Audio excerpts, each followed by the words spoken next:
Kajian Ramadan, kajian ke-30, penutup bulan. Segala puji bagi Allah yang maha luas, maha agung, maha dermawan, dan maha penyayang. Allah menciptakan segala sesuatu dan menentukannya. Allah menurunkan syariat dan memudahkannya. Dia maha bijaksana dan maha mengetahui. Allah Subhanahu wa Ta'ala berfirman, matahari berjalan di tempat peredarannya. Demikian ketetapan yang maha perkasa lagi maha mengetahui. Dan telah kami tetapkan bagi bulan manzilah-manzilah, sehingga setelah dia sampai ke manzilah yang terakhir, kembalilah dia sebagai bentuk tandan yang tua. Tidaklah mungkin bagi matahari mendapatkan bulan dan malam pun tidak dapat mengetahui siang, dan masing-masing beredar pada garis edarnya. Quran Surat Yasin ayat 38-40. Aku memuji Allah atas selindungan dan petunjuk yang diberikan olehnya, dan aku bersyukur kepadanya atas segala yang dia berikan. Aku bersaksi bahwa tidak ada yang berhak diibadahi dengan benar kecuali Allah, Raja yang Maha Tinggi. Dia adalah yang pertama, sehingga tidak ada yang mendahului, yang terakhir, sehingga tidak ada yang lebih akhir sesudahnya, yang zohir, sehingga tidak ada yang di atasnya, yang batin, sehingga tidak ada yang di bawahnya. Dia maha tahu atas segala sesuatu. Aku bersaksi pula bahwa Muhammad adalah hamba dan utusannya yang dipilih atas seluruh rasul yang ada. Semoga Allah senantiasa mencurahkan sholawat dan salam kepada beliau, kepada Abu Bakar sebaik-baik sahabat beliau yang senantiasa membenarkan beliau, kepada Umar yang terkenal dengan kekuatannya dalam membela agama, kepada Utsman yang terbunuh secara zalim di tangan orang-orang yang jahat, kepada Ali yang paling dekat nasabnya dengan beliau, kepada seluruh keluarga dan para sahabat, serta tabi'in yang senantiasa mengikuti beliau dengan baik hingga hari kiamat. Saudara sekalian, bulan Ramadan hampir saja berlalu, dan ia akan menjadi saksi yang menguntungkanmu atau memberatkanmu atas amalan-amalan yang telah engkau kerjakan. Jika yang dilakukan adalah amalan-amalan solih, maka hendaklah ia memuji Allah atas hal itu dan hendaklah bergembira dengan pahala yang baik. Sesungguhnya Allah tidak akan menyia-nyiakan orang yang berbuat kebajikan. Sebaliknya, siapa yang melakukan amalan yang buruk, hendaklah ia segera bertaubat kepada Allah dengan taubat yang sesungguhnya. Karena sesungguhnya Allah menerima taubat orang yang bertaubat kepadanya. Allah Subhanahu wa Ta'ala mensyariatkan kepada kita di bagian penutup bulan Ramadan ini berbagai macam ibadah yang akan semakin menambah kedekatan kita kepada Allah, akan semakin menambah kekuatan iman kita, dan akan menambahkan catatan amal kebajikan. Allah Subhanahu wa Ta'ala mensyariatkan zakat fitrah, telah kita bicarakan secara rinci pada bagian sebelumnya. Mensyariatkan takbir pada saat sempurnanya puasa Ramadan dimulai sejak terbenamnya matahari pada malam Idul Fitri hingga menuju sholat Id. Allah Subhanahu wa Ta'ala berfirman, dan hendaklah kamu mencukupkan bilangannya, dan hendaklah kamu mengagungkan Allah atas petunjuknya yang diberikan kepadamu supaya kamu bersyukur. Quran Surat Al-Baqarah ayat 185. Bacaan takbirnya adalah Allahu Akbar, Allahu Akbar, La ilaha illallah, wallahu akbar, Allahu akbar, walillahil hamd. Allah maha besar, tidak ada yang berhak diibadahi dengan benar kecuali Allah. Allah maha besar, hanya bagi Allah segala puji. Kaum laki-laki disunahkan mengeraskan bacaan takbir di masjid, di pasar, dan juga di rumah dalam rangka mengumandangkan pengagungan kepada Allah, menampakkan peribadahan kepadanya, dan bersyukur kepadanya. Sedangkan kaum wanita cukup membacanya secara sembunyi-sembunyi, karena mereka memang diperintahkan menutup dan menyembunyikan suara mereka. Betapa indah keadaannya manusia ketika mereka mengumandangkan takbir berisi pengagungan terhadap Allah dan memuliakannya di setiap waktu. Di setiap waktu dan tempat mengiringi berakhirnya bulan puasa mereka.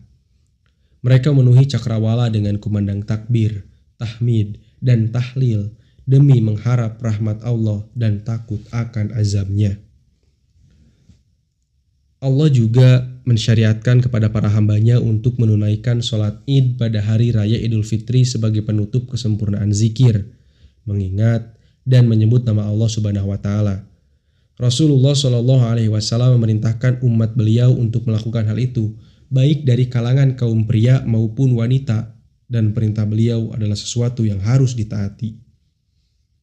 Allah Subhanahu wa Ta'ala berfirman, "Hai orang-orang yang beriman, taatlah kepada Allah dan taatlah kepada Rasul, dan janganlah kamu merusakkan pahala amal-amalmu."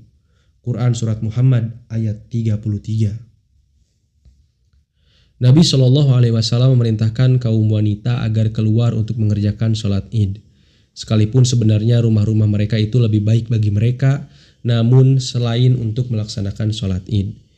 Ini merupakan bukti atau dalil mengenai ditekankannya ibadah sholat Id. Ummu Atiyah radhiyallahu anha berkata, Rasulullah Shallallahu Alaihi Wasallam memerintahkan kamu untuk mengikut sertakan kaum wanita keluar di waktu Idul Fitri dan Idul Adha, termasuk kaum wanita yang masih gadis, wanita-wanita yang sedang haid, tidak usah mengerjakan sholat, namun cukup mendengarkan petuah kebaikan dan seruan khutbah untuk kaum muslimin. Aku tanyakan kepada beliau Shallallahu Alaihi Wasallam, "Ya Rasulullah, salah seorang dari kami tidak mempunyai jilbab." Beliau Shallallahu Alaihi Wasallam kemudian bersabda, "Hendaklah saudara perempuannya meminjamkan jilbab yang dimilikinya." Muttafaq alaih.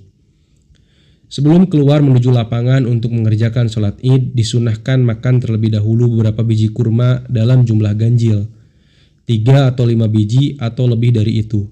Ini didasarkan pada hadis riwayat Anas radhiyallahu anhu bahwa ia mengatakan, adalah Rasulullah Shallallahu Alaihi Wasallam tidak berangkat untuk menunaikan sholat di hari raya Idul Fitri kecuali terlebih dahulu makan beberapa biji kurma, dan beliau memakannya dalam jumlah ganjil. Hadis riwayat Ahmad dan Al-Bukhari. Beliau Shallallahu Alaihi Wasallam keluar dengan berjalan kaki, tidak mengendarai hewan tunggangannya kecuali kalau ada uzur, seperti tidak mampu jalan atau tempatnya jauh. Dasarnya adalah perkataan Ali bin Abi Thalib radhiyallahu anhu, termasuk dari sunnah berangkat menuju tempat sholat Id dengan berjalan kaki. Hadis riwayat At-Tirmizi, ia mengatakan sebagai hadis hasan. Bagi kaum laki-laki disunahkan mempertampan diri dan mengenakan baju terbaiknya. Dalam Sahih Al-Bukhari disebutkan riwayat dari Abdullah bin Umar radhiyallahu anhuma bahwa ia berkata, Umar radhiyallahu anhu pernah membeli jubah yang terbuat dari sutra yang dijual di pasar. Lalu ia membawanya ke hadapan Rasulullah Shallallahu Alaihi Wasallam dan berkata, "Ya Rasulullah, belilah jubah ini sehingga engkau bisa berdandan dengannya untuk keperluan hari raya dan kunjungan." Rasulullah Shallallahu Alaihi Wasallam pun bersabda, "Sesungguhnya ini adalah pakaian bagi orang yang tidak punya jatah akhirat." Beliau Shallallahu Alaihi Wasallam bersabda, demikian itu karena baju jubah tersebut terbuat dari sutra. Kalau saja bukan sutra, maka beliau Shallallahu Alaihi Wasallam tentu menyukainya. Sebab orang laki-laki itu tidak dibolehkan mengenakan pakaian yang terbuat dari sutra atau emas. Keduanya sama-sama diharamkan bagi kaum pria dari umat Muhammad Shallallahu Alaihi Wasallam. Sedangkan bagi kaum wanita diperkenankan keluar ke tempat sholat Id dengan berdandan rapi. Akan tetapi tetap tidak boleh mengenakan wangi-wangian, tidak boleh bertabarruj, dan tidak boleh membuka kerudung.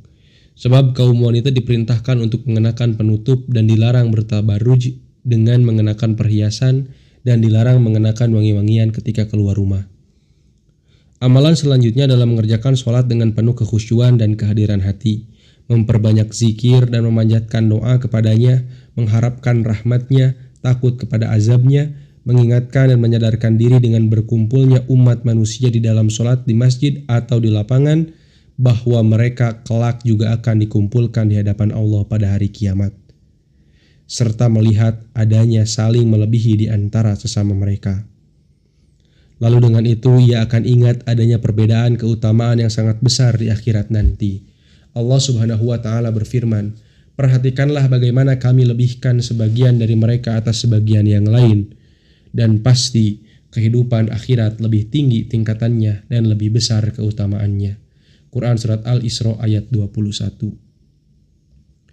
Hendaklah masing-masing berbahagia dengan nikmat Allah yang telah dianugerahkan kepadanya, karena masih mendapatkan bulan Ramadan dan mengerjakan amalan yang bisa ia kerjakan di dalamnya, baik berupa sholat, puasa, membaca ayat suci Al-Quran, sedekah, serta berbagai jenis ketaatan lainnya yang lebih baik daripada dunia dan seisinya. Allah Subhanahu wa Ta'ala berfirman, "Katakanlah, dengan karunia Allah dan rahmatnya, hendaklah dengan itu mereka bergembira. karena Allah dan rahmatnya itu adalah lebih baik dari apa yang mereka kumpulkan. Quran Surat Yunus ayat 58.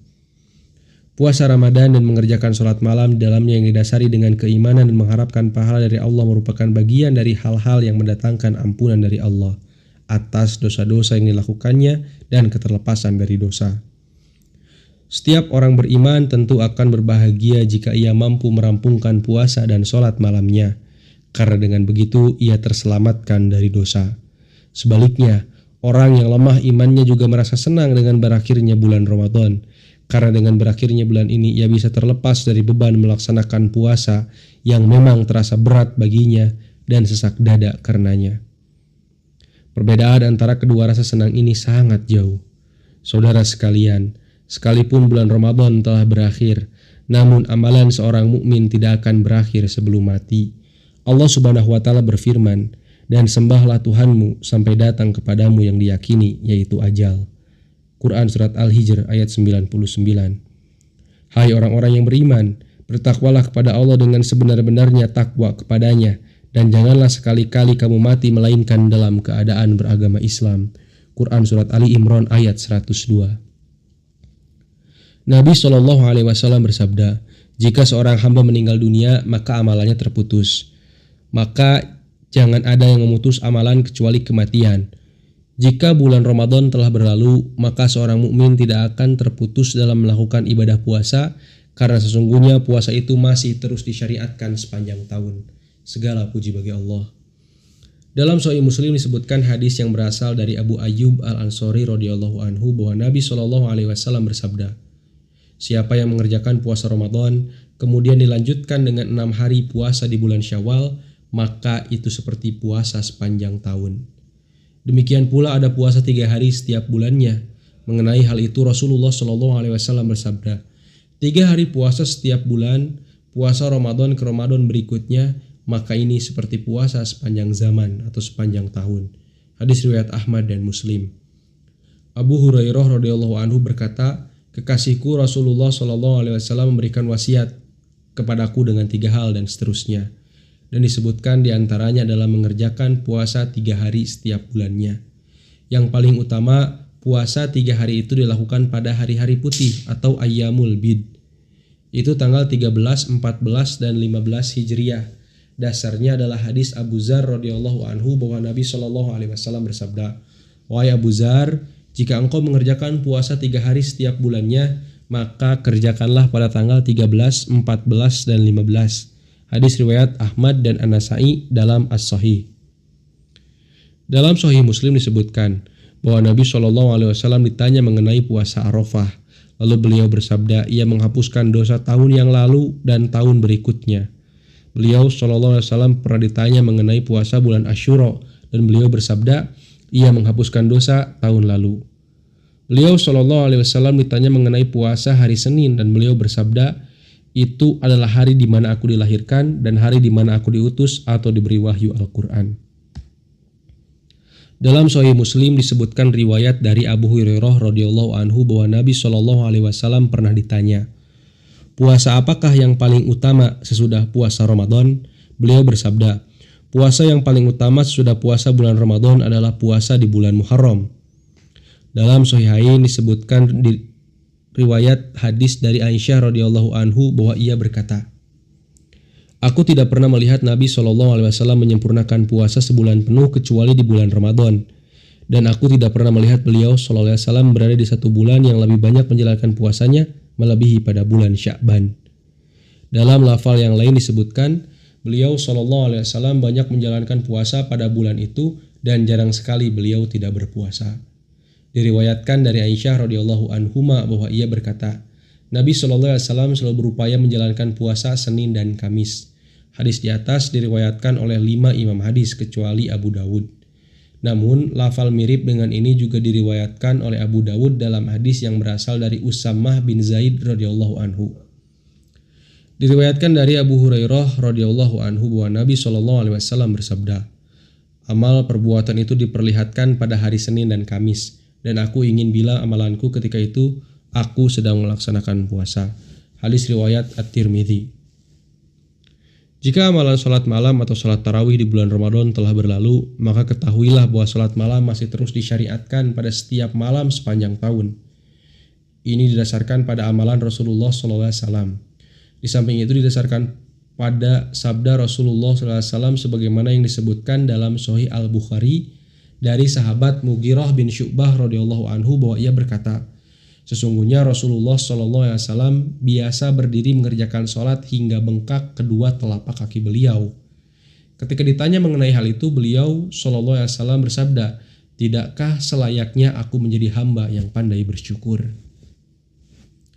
Diriwayatkan dari Abdullah bin Salam radhiyallahu anhu bahwa Nabi SAW bersabda, wahai manusia, sebarkanlah salam, berikanlah makanan, sambunglah kekerabatan, dan tunaikanlah sholat di waktu malam ketika orang-orang sedang tidur.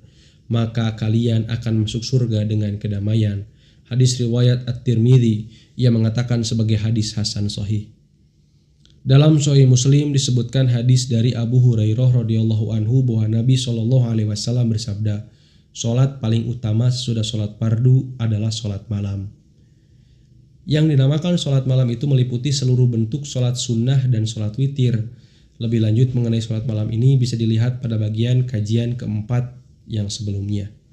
Dalam Sahihain disebutkan hadis dari Abu Hurairah radhiyallahu anhu bahwa Nabi SAW bersabda, Rabb kita yang maha suci dan maha tinggi turun setiap malam menuju langit dunia ketika waktu sepertiga akhir malam itu tiba. Allah kemudian berfirman, siapa yang berdoa kepadaku akan aku kabulkan, siapa yang minta kepadaku akan aku beri, dan siapa yang memohon ampun kepadaku akan aku beri ampunan. Di samping itu juga ada amalan sholat sunnah rawatib yang berjumlah total 12 rakaat, yaitu 4 rakaat sebelum sholat zuhur, 2 rakaat sesudahnya, 2 rakaat sesudah maghrib, 2 rakaat sesudah isya, 2 rakaat sebelum sholat subuh. Diriwayatkan dari Ummu Habibah radhiyallahu anha bahwa ia berkata, aku pernah mendengar Rasulullah SAW bersabda, tidaklah seorang hamba muslim mengerjakan sholat semata karena Allah pada setiap harinya 12 rakaat dalam bentuk sholat sunnah, dan bukan termasuk sholat fardu, melainkan Allah akan membangunkan baginya sebuah rumah di dalam surga. Dalam lafal yang lain disebutkan, siapa yang mengerjakan sholat 12 rakaat sehari semalam, maka ia akan dibangunkan sebuah rumah di dalam surga karenanya. Hadis riwayat Muslim. Ada pula ibadah zikir sesuai mengerjakan sholat 5 waktu. Allah sendiri yang memerintahkan hal ini dalam kitabnya, dan Rasulullah SAW pun menyarankannya. Allah Subhanahu wa Ta'ala berfirman, maka apabila kamu telah menyelesaikan sholatmu, ingatlah Allah di waktu berdiri, di waktu duduk, dan di waktu berbaring. Quran Surat An-Nisa ayat 103. Nabi SAW ketika usai mengucapkan salam dalam sholat, maka beliau beristighfar 3 kali lalu membaca, Allahumma antas salam wa minkas salam tabarakta ya dzal jalali wal ikram. Ya Allah, engkau assalam, dan hanya dari engkaulah kedamaian ini. Engkau maha suci, wahai zat yang mempunyai keagungan dan kemuliaan. Nabi SAW juga bersabda, siapa yang bertasbih setiap usai sholat sebanyak 33 kali, bertahmid 33 kali, dan bertakbir 33 kali, sehingga jumlah totalnya mencapai 99 kali. Kemudian agar menjadi 100 disempurnakan dengan ucapan, La ilaha illallah wahdahu la syarikalah, lahul mulku wa lahul hamdu wa huwa ala kulli syai'in qadir. Tidak ada yang berhak diibadahi dengan benar kecuali Allah semata. Tidak ada sekutu baginya. Segala kerajaan dan pujian hanya miliknya, dan dia maha kuasa atas segala sesuatu. Maka kesalahan-kesalahannya diampuni oleh Allah, sekalipun kesalahan itu sebanyak buih di lautan. Hadis riwayat Muslim. Oleh karena itu, marilah kita bersungguh-sungguh di dalam melaksanakan ketaatan-ketaatan kepada Allah dan menjauhi kesalahan-kesalahan dan dosa agar kita bisa beruntung dengan mendapatkan kehidupan yang baik, baik di dunia dan pahala yang banyak sesudah mati. Allah Subhanahu wa Ta'ala berfirman, barang siapa yang mengerjakan amal soleh, baik laki-laki maupun perempuan dalam keadaan beriman, maka sesungguhnya akan kami berikan kepadanya kehidupan yang baik, dan sesungguhnya akan kami beri balasan kepada mereka dengan pahala yang lebih baik dari apa yang telah mereka kerjakan. Quran Surat An-Nahl ayat 97. Ya Allah, teguhkanlah kami di atas iman dan amal soleh. Hidupkan kami dengan kehidupan yang baik, dan sertakan kami dengan orang-orang yang soleh. Segala puji bagi Allah, Rabb semesta alam. Semoga Allah Subhanahu wa Ta'ala senantiasa mencurahkan sholawat dan salam kepada Nabi kita Muhammad, serta kepada keluarga dan para sahabat beliau seluruhnya. Sampai disinilah apa yang ingin aku tuliskan mengenai topik-topik yang bertalian dengan Ramadan. Kami memohon kepada Allah kiranya berkenan menjadikan amal ini sebagai amal yang ikhlas untuk mencari ridho Allah dan mendekatkan diri kepadanya, serta bisa mendatangkan kemanfaatan bagi para hambanya. Semoga Allah memberikan perlindungan kepada kita di dunia dan akhirat, serta memberikan petunjuk kepada kita kepada kebenaran dengan izinnya. Sesungguhnya Dia memberi petunjuk ke jalan yang lurus kepada siapa saja yang dikehendakinya. 29 Muharram 1396 Hijriah. Muhammad bin Shalih Al-Utsaimin.